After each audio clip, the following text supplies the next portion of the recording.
नमस्कार, दिन भर की बड़ी खबरों में आपका स्वागत है। मैं हूं आपके साथ मानसी। आज इस बुलेटिन में बात होगी नीतीश के एनडीए छोड़ने पर तेजस्वी यादव के दावे की, संसद में मोदी सरकार के खिलाफ विपक्ष के प्लान की। देखेंगे चुनाव प्रक्रिया में गड़बड़ी पर सुप्रीम कोर्ट का क्या है फैसला, यूपी में क्यों शुरू हुई मंत्रिमंडल विस्तार की चर्चा, जानेंगे बीजेपी की बी टीम पर शिवसेना यूबीटी के दावे को, और बुलेटिन के आखिर में देखेंगे मणिपुर में फिर क्यों भड़की हिंसा। लेकिन दिन भर की तमाम बड़ी खबरों से पहले एक नजर आज की सुर्खियों पर। बिहार चुनाव की तैयारियों में जुटी कांग्रेस, 12 मार्च को राहुल से मुलाकात करेंगे राज प्रभारी कृष्णा अल्लावारू। उपराष्ट्रपति धनखड़ एम्स में भर्ती, सीने में दर्द की शिकायत के बाद कराया गया भर्ती। पीएम मोदी ने हॉस्पिटल जाकर जाना हालचाल, जल्द स्वस्थ होने की कामना की। एमएनएस प्रमुख राज ठाकरे ने कुंभ के पानी को बताया गंदा, कहा उस पानी को नहीं पिएंगे जिसमें करोड़ों लोगों ने स्नान किया, देश में एक भी नदी स्वच्छ नहीं। और एमपी धान घोटाले मामले में कांग्रेस का बीजेपी पर हमला, जीतू पटवारी ने की सीबीआई जांच की मांग, कहा उनके कार्यकाल में ही नर्सिंग घोटाला, परिवहन घोटाला सहित कई घोटाले हो चुके हैं। ये तो थी सुर्खियां। अब बात आज की सबसे बड़ी खबर की। बिहार विधानसभा चुनाव की तैयारियां तेज हो गई हैं। चुनावों के दौरान एनडीए के अंदर टकराव की खबरें भी आ रही हैं और दावा किया जा रहा है कि नीतीश कुमार पलटी मार सकते हैं, वो महागठबंधन में शामिल हो सकते हैं। लेकिन अब तेजस्वी यादव की तरफ से बड़ा ऐलान किया गया है। तो क्या कहा तेजस्वी यादव ने, आइए देखते हैं इस रिपोर्ट में। आरजेडी नेता तेजस्वी यादव ने नीतीश कुमार से गठबंधन की हर अटकल पर विराम लगा दिया है। उन्होंने साफ कह दिया है कि इस तरह की बातें करने का अधिकार पार्टी में किसी को नहीं है। ना तो हमारी तरफ से नीतीश कुमार को कोई ऑफर दिया जा रहा है और न ही उनके लिए दरवाजे खोले जा रहे हैं। गठबंधन को लेकर आरजेडी में लालू यादव और तेजस्वी के अलावा बयान देने के लिए कोई भी अधिकृत नहीं है। पत्रकारों ने जब तेजस्वी से नीतीश के साथ गठबंधन को लेकर सवाल किया तो उन्होंने कहा, अब सीधे चुनाव होगा, आप लोगों को कौन बुद्धि देता है? जेडीयू साथ आएगी तो स्वागत करेंगे। क्यों स्वागत करेंगे? आरक्षण चोर और आरक्षण खोरों का हम लोग स्वागत करेंगे क्या? जेडीयू को कोई ऑफर नहीं दिया जा रहा। इस तरह की खबरें बकवास हैं।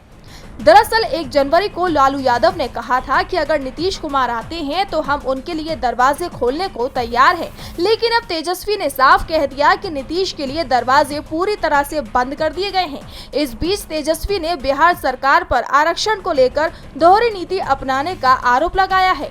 तेजस्वी ने इसे लेकर पटना में धरना भी दिया। उन्होंने कहा कि महागठबंधन की तरफ से आरक्षण को बढ़ाकर 65% किया गया था, लेकिन एनडीए की सरकार के चलते आरक्षण वापस ले लिया गया। तेजस्वी ने कहा कि अगर एनडीए की सरकार चाहे तो आरक्षण को 9वीं अनुसूची में डाल सकती है, लेकिन ये लोग आरक्षण को कोर्ट के चक्कर में फंसाने का खेल खेल रहे हैं। तेजस्वी के तेवरों से साफ है कि नीतीश के लिए महागठबंधन के दरवाजे पूरी तरह से बंद हो गए हैं। नीतीश भले ही पलटी मारे, लेकिन महागठबंधन में उनकी वापसी नहीं होगी। तेजस्वी ने अपने तेवर सख्त कर लिए हैं, तो बजट सत्र को लेकर भी इंडिया गठबंधन के तेवर सख्त नजर आ रहे हैं। खास तौर पर अमेरिका के राष्ट्रपति के दावे पर विपक्ष मोदी सरकार को घेरने की तैयारी में है। संसद के बजट सत्र का दूसरा चरण 10 मार्च से शुरू हो रहा है। देखिए ये रिपोर्ट। 10 मार्च से संसद के बजट सत्र का दूसरा चरण शुरू हो रहा है और विपक्ष एक बार फिर हर बार की तरह मोदी सरकार को घेरने की तैयारी में है। बजट सत्र में विपक्ष ट्रंप प्रशासन की टैरिफ नीति पर सरकार की प्रतिक्रिया का बड़ा मुद्दा उठाने वाले हैं। इसके साथ ही प्रवासी भारतीयों को बेड़ियों में जकड़कर वापस भेजना और दक्षिण के परिसीमन सहित तमाम मुद्दों पर भी सरकार को घेरने की तैयारी है। इस बीच कांग्रेस ने प्रधानमंत्री नरेंद्र मोदी से मांग की है कि वो संसद में साफ करें कि क्या भारतीय पक्ष अमेरिकी टैरिफ कटौती की शर्तों पर सहमत हो चुका है या नहीं। इसके अलावा डीएमके और कांग्रेस सहित तमिलनाडु के तमाम दल लोकसभा निर्वाचन क्षेत्रों के जनसंख्या आधारित परिसीमन और स्कूली शिक्षा में नई भाषा नीति के प्रति अपना विरोध दर्ज कराने की भी तैयारी में है। कांग्रेस ने यह भी मांग की है कि सरकार भारत के हितों, खासकर किसानों और विनिर्माण क्षेत्र के हितों की रक्षा करें। इस बीच सदन में वक्फ संशोधन बिल और one nation one election bill पेश होने की भी पूरी संभावना जताई जा रही है। इसे लेकर भी सरकार को विपक्ष का खासा विरोध झेलना पड़ सकता है। यानी संसद में एक बार फिर सरकार की मुश्किलें बढ़नी तय मानी जा रही हैं। विपक्ष ने मोदी सरकार की घेराबंदी करने की तैयारी पूरी कर ली है, तो सुप्रीम कोर्ट के एक फैसले ने मोदी सरकार के साथ चुनाव आयोग की भी परेशानी बढ़ा दी है। वैसे कोर्ट का जो फैसला आया है वो पंचायत चुनाव को लेकर है, लेकिन इसका असर लोकसभा और विधानसभा चुनाव पर भी दिखाई देगा। तो क्या फैसला दिया है सुप्रीम कोर्ट ने, देखिए ये रिपोर्ट। चुनाव नतीजों में धांधली को लेकर सुप्रीम कोर्ट ने बड़ा फैसला सुनाया है। सुप्रीम कोर्ट के जस्टिस संजय करोल की अगुवाई वाली बेंच ने कहा कि चुनाव में प्रत्येक वोट का अपना महत्व होता है, भले ही वो चुनाव के अंतिम परिणाम को प्रभावित करे या ना करे, और इसलिए उसकी पवित्रता को बनाए रखना आवश्यक है। चुनाव से संबंधित प्रत्येक दस्तावेज महत्वपूर्ण होते हैं और इसे सुरक्षित रखने के लिए हर संभव प्रयास किया जाना चाहिए। कोर्ट ने ये टिप्पणी उत्तर प्रदेश के एक गाँव में 2021 में हुए ग्राम प्रधान के चुनाव को लेकर की थी। इस चुनाव में डाले गए वोटों की अंतिम गिनती को लेकर विवाद था और मतदान अधिकारियों के रिकॉर्ड गायब थे। इस मामले में सुप्रीम कोर्ट ने इलाहाबाद हाई कोर्ट के उस आदेश को रद्द कर दिया, जिसमें हाई कोर्ट ने एसडीएम द्वारा दोबारा गणना कराने के आदेश को निरस्त कर दिया था। सुप्रीम कोर्ट ने अपने फैसले में कहा कि मतदान केंद्रों के प्रेसिडिंग ऑफिसर की डायरी तमाम प्रयासों के बावजूद नहीं मिल पाई, इसलिए अंतिम गिनती संदेह के दायरे में आती है। रिकाउंटिंग का आदेश देते हुए सुप्रीम कोर्ट ने कहा कि चुनाव में खड़े उम्मीदवारों का मतदान प्रक्रिया पर नजर रखना और रिकॉर्ड का निरीक्षण करना उनके अधिकार क्षेत्र से बाहर नहीं किया जा सकता। दरअसल प्रयागराज के एक ग्राम प्रधान के चुनाव में 1193 वोट पड़े थे, जबकि आधिकारिक घोषणा में 1213 वोटों की गिनती की गई। इस प्रकार 19 वोटों का अंतर था। चुनाव जीतने वाले उम्मीदवार को दूसरे नंबर पर आए उम्मीदवार से 37 वोट ज्यादा मिलते थे, इसलिए भले ही अतिरिक्त 19 वोट घटा दिए जाए, उनकी जीत पर कोई प्रभाव नहीं पड़ता। लेकिन कोर्ट ने कहा कि उसका उद्देश्य ये नहीं कि कौन जीता, बल्कि ये देखना है कि प्रक्रिया सही थी या नहीं। अगर प्रक्रिया सही नहीं है तो फिर से चुनाव भी कराए जा सकते हैं। सुप्रीम कोर्ट ने ये साफ कर दिया है कि एक वोट की कीमत क्या होती है। कोर्ट के फैसले का चुनाव प्रक्रिया पर असर दिखाई देगा, तो असर पीएम मोदी और यूपी के सीएम योगी की मुलाकात का भी दिखने वाला है। दावा किया जा रहा है कि जल्द ही योगी मंत्रिमंडल का विस्तार हो सकता है, तो कब तक हो सकता है ये विस्तार, देखिए ये रिपोर्ट। यूपी के सीएम योगी आदित्यनाथ अचानक दिल्ली पहुंचे और दिल्ली में उनके पीएम मोदी से मुलाकात की खबर है। दोनों नेताओं के बीच 1 घंटे तक बैठक हुई है। बैठक को लेकर दावा किया जा रहा है कि योगी सरकार जल्द ही मंत्रिमंडल का विस्तार कर सकती है। महाकुंभ के समापन के बाद योगी का ये पहला दिल्ली दौरा है। इससे पहले सीएम योगी आदित्यनाथ ने शनिवार यानी कि 8 मार्च को बीजेपी के राष्ट्रीय अध्यक्ष जेपी नड्डा से भी मुलाकात की थी। सूत्रों की माने तो नड्डा के साथ बैठक में भी इन्हीं मुद्दों पर चर्चा हुई थी। यूपी कैबिनेट में अभी 6 मंत्री पद खाली हैं। इसके अलावा कई मंत्रियों को हटाकर संगठन के काम में लगाया जा सकता है। दरअसल यूपी में 2 साल बाद विधानसभा चुनाव होने हैं और बीजेपी अभी से ही चुनाव की तैयारियों में जुट गई है। मंत्रिमंडल में जातीय संतुलन बताने के लिए इसका विस्तार किए जाने की खबर है। करीब 1 दर्जन नए मंत्रियों को शामिल किया जा सकता है, साथ ही 8 से 10 मंत्रियों को हटाया भी जा सकता है। बीजेपी सोर्सों की तरफ से कहा जा रहा है कि मंत्रिमंडल विस्तार होली से पहले ही कर लिया जाएगा, यानी अगले 2-3 दिनों में ही मंत्रिमंडल विस्तार हो सकता है। दावा किया जा रहा है कि यूपी बीजेपी के मौजूदा अध्यक्ष भूपेंद्र सिंह चौधरी को योगी कैबिनेट में जगह मिल सकती है।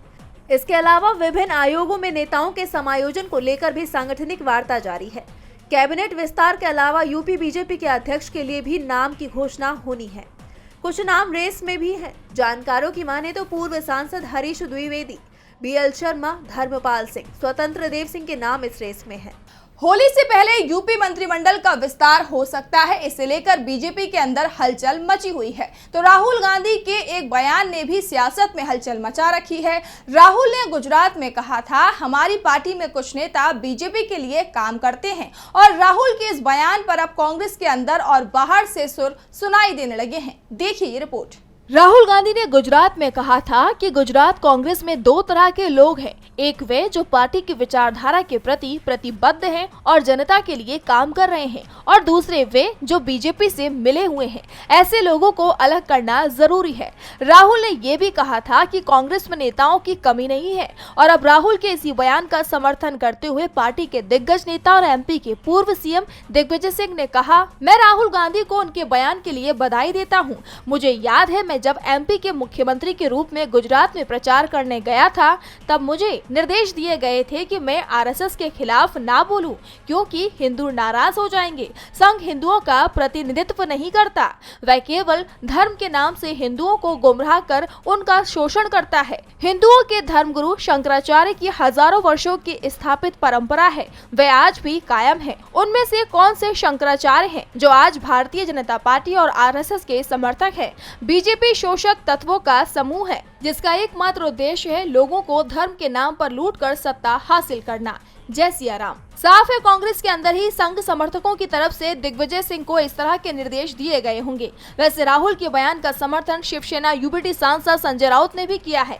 उन्होंने कहा, ए टीम और बी टीम सिर्फ कांग्रेस में नहीं होती बल्कि दूसरी पार्टियों में भी होती है। जो लोग यहाँ बैठकर बीजेपी से अंदर खाने मिलते हैं, ऐसे लोग सिर्फ कांग्रेस में ही नहीं बल्कि कई अन्य पार्टियों में भी हैं। अगर राहुल गांधी ने ऐसे लोगों से मुक्त होने का कोई निर्णय लिया है तो उन्हें अच्छी तरह पता होगा कि कौन क्या कर रहा है। मैं उनके इस फैसले का स्वागत करता हूँ। संजय राउत ने एकनाथ शिंदे पर तीखा हमला करते हुए कहा कि बहुत से लोग चुपचाप बैठे रहते हैं, हम उन्हें नमक हराम कहते हैं। ये लोग सच में नमक हराम हैं। जैसे हमारे यहाँ एकनाथ शिंदे और उनके 40 लोग 2 साल से बीजेपी का एजेंडा चला रहे थे और फिर खुलेआम चले गए। अच्छी बात है कि वे चले गए, हम अपने ही घर में आजाद हो गए। बीजेपी की बी टीम कांग्रेस में ही नहीं दूसरी पार्टियों में भी है।